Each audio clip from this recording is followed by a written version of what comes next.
পয়লা মে বিশ্বব্যাপী এই দিবস পালনের অংশ হিসেবে বাংলাদেশে শ্রম দিবস পালন হচ্ছে।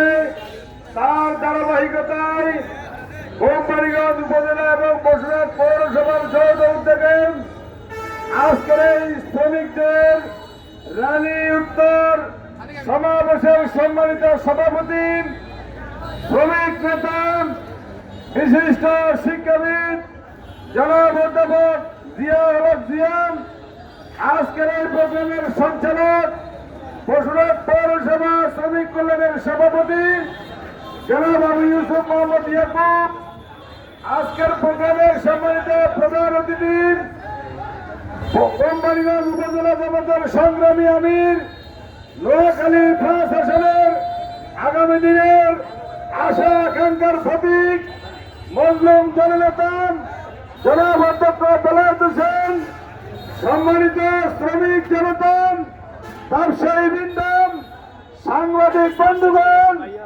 আসসালামু আলাইকুম ওয়া রাহমাতুল্লাহি ওয়া বারাকাতুহু।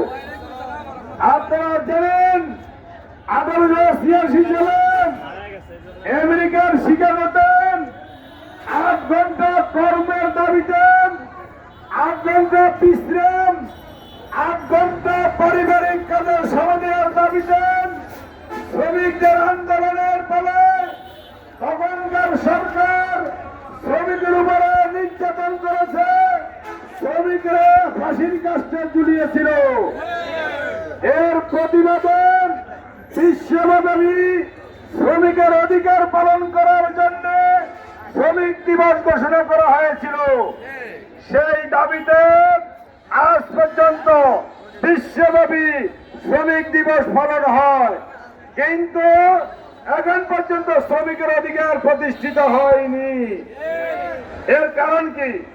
এর কারণ হল ইসলামী শ্রমনীতি বাস্তবায়ন না হওয়ার কারণে মানুষের আইন দিয়ে শ্রমনীতি দেশ পরিচালনা করার কারণে আজকে শ্রমিকদেরকে খুন করা হয়, শ্রমিকের অধিকার বঞ্চিত করা হয়, শ্রমিকের কথায় কথায় ছাঁটাই করা হয়, শ্রমিক থেকে সাদাবাজি করা হয়, শ্রমিকের উপরে নির্যাতন করা হয়, ঠিক কিনা?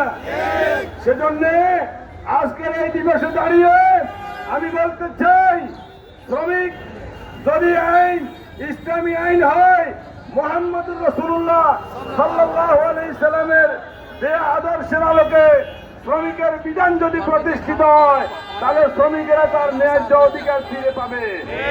আজকে আমরা সে দাবি জানাচ্ছি। পাশাপাশি কোম্পানীগঞ্জের এই প্রেক্ষাপটে বলতে চাই, শ্রমিকের কাছ থেকে অন্যায়ভাবে চাঁদাবাজি করা যাবে না, যত্র চাঁদা দাবি করা যাবে না, মোড়ে মোড়ে চাঁদা আদায় করা যাবে না, এবং ট্রেড লাইসেন্সের নামে বাণিজ্য করা যাবে না, শ্রমিকদের উপরে অত্যাচার করা যাবে না। আমরা আছি, আমরা যতদিন থাকবো ততদিন শ্রমিকের অধিকার রক্ষে আমরা রাজপথে আছি, থাকবো ইনশাআল্লাহ। শ্রমিক ভাইদের প্রতি আমি আকুল আবেদন জানাতে চাই, আল্লাহর আইন চাই, আল কোরআনের পার্লামেন্ট চাই, ন্যায় ইনসাফ ভিত্তিক সমাজ চাই, সব প্রকার শাসন চাই, তাহলে শ্রমিকের অধিকার ফিরে পাবো।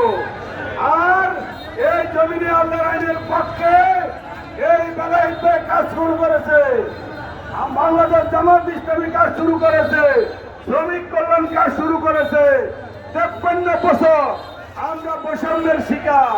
এবারকার নির্বাচন শ্রমিকের অধিকারের নির্বাচন, এবারকার নির্বাচন মেহনতি মানুষের অধিকারের নির্বাচন, এবারের নির্বাচন 18 বছর তিনবার জাতীয় নির্বাচনে ভোট দিতে পারি নাই তার প্রতিশোধের নির্বাচন। এই নির্বাচন হবে ন্যায় এবং ইনসাফ ভিত্তিক। কোন লড়িয়াল, কোন মাস্তান, কোন সাদাবাজের কেন্দ্রে ঠাঁই হবে না। আসুন শ্রমিকেরা পাড়ায় মহল্লায় আপনাদের অধিকারের জন্য ঐক্যবদ্ধভাবে শ্রমিক কল্যাণের মাধ্যমে এদেশে ইসলামী আইন প্রতিষ্ঠিত করা, ইসলামী শ্রমনীতি প্রতিষ্ঠা করার জন্য আপনাদের সকলকে ঐক্যবদ্ধভাবে কাজ করার জন্য বাংলাদেশ জামাত ইসলামীর পক্ষ থেকে আপনাদের প্রতি উদাত্ত আহ্বান জানাচ্ছি। শ্রমিক নেতৃবৃন্দ, শ্রমিক কল্যাণের সবাইকে ধন্যবাদ জানিয়ে আমি আমার বক্তব্য শেষ করছি। আসসালামু আলাইকুম ওয়া রাহমাতুল্লাহি ওয়া বারাকাতুহু। সম্মানিত উপস্থিতি, সময় স্বল্পতার